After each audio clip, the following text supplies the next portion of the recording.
Beaurain, la Vierge au cœur d'or. Beaurain, hiver 1932-1933.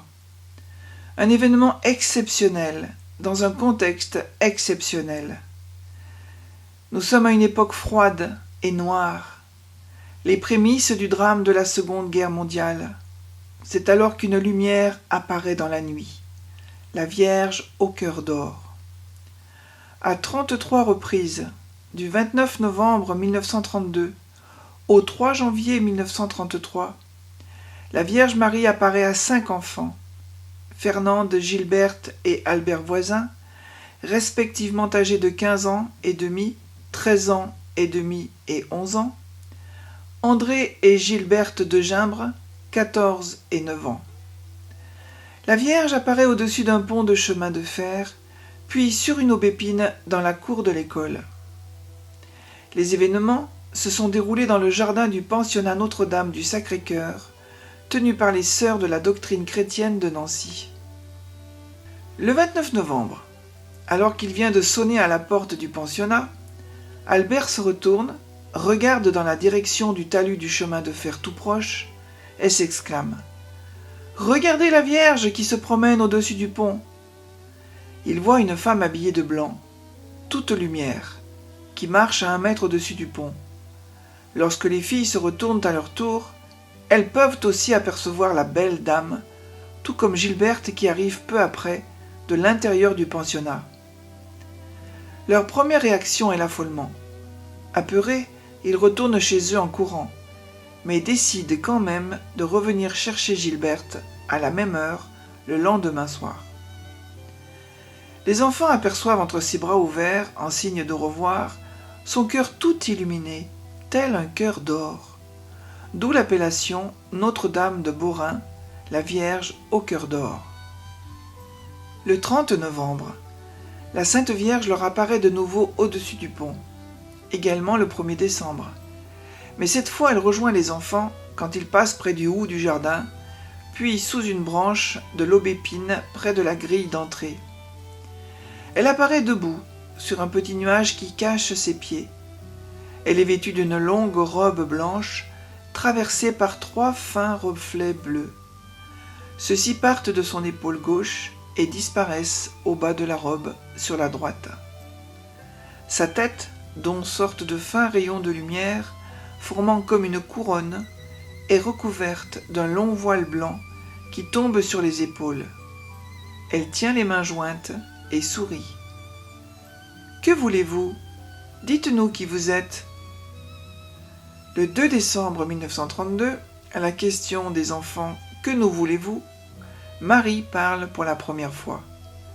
Elle répond « D'être bien sage. » Puis le soir, lors d'une nouvelle apparition, « Est-il vrai que vous serez toujours sage ?»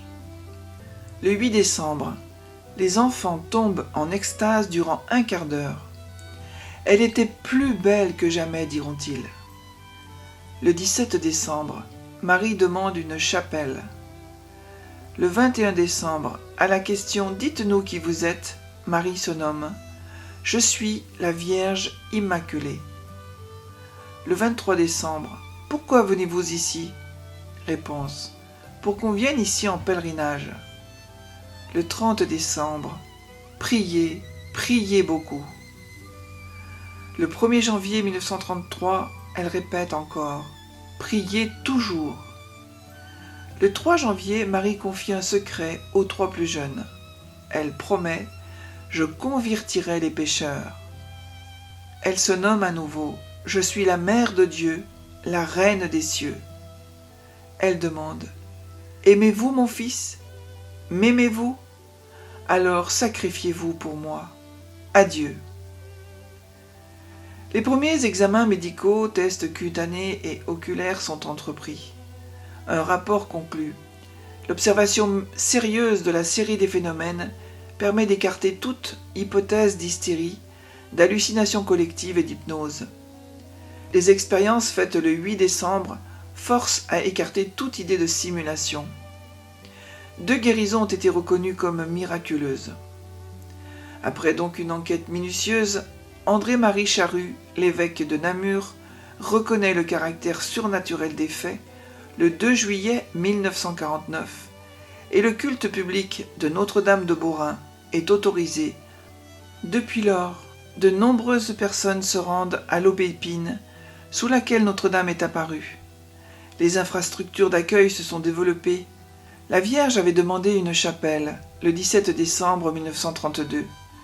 Il fallut attendre la reconnaissance du culte, puis la fin de la guerre, pour entreprendre la construction de la chapelle votive qui débuta en 1947 pour se terminer et être bénie les 22 août 1954 par Monseigneur Charles-Marie Imer, évêque de Tournai et ancien vicaire de Beaurain.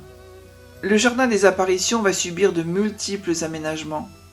Une statue va remplacer les représentations antérieures. Un podium va être construit sur la crypte Saint-Jean. En 1968 eut lieu la consécration de l'église supérieure, consacrée à la Mère de Dieu. Il s'agit d'un grand bâtiment en béton construit sur la colline. Il permet d'accueillir 4 à 5 000 personnes. La grande crypte ou église du Rosaire supporte cette église. Quant aux voyants, ils ont eu un métier et ils se sont mariés. Le 18 mai 1985, Jean-Paul II visita Beaurain. Voici son homélie.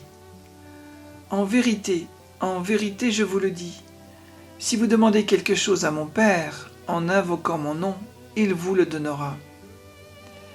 Il est bon que chaque région possède un ou plusieurs sanctuaires mariaux, érigés pour une raison particulière, avec l'accord des évêques responsables.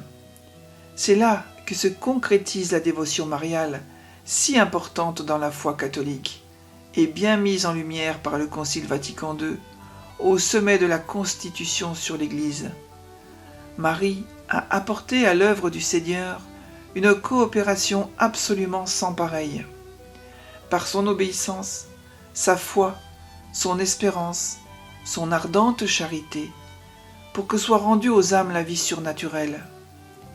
C'est pourquoi elle est devenue dans l'ordre de la grâce notre Mère. Après son assomption au ciel, son rôle dans le salut ne s'interrompt pas. Par son intercession répétée, elle continue à nous obtenir des dons qui assurent notre salut éternel. Le sanctuaire, lieu de la permanence de la prière avec Marie, fait que cette présence y est comme condensée d'une façon particulière. Avec Marie, ouvrons nos cœurs à l'Esprit Saint, prions au nom du Christ. Peut-être jusqu'ici n'avez-vous pas demandé suffisamment en invoquant le nom du Christ. Demeurez-vous convaincus que rien n'est impossible à Dieu? Demandez et vous recevrez. Ainsi vous serez comblés de joie.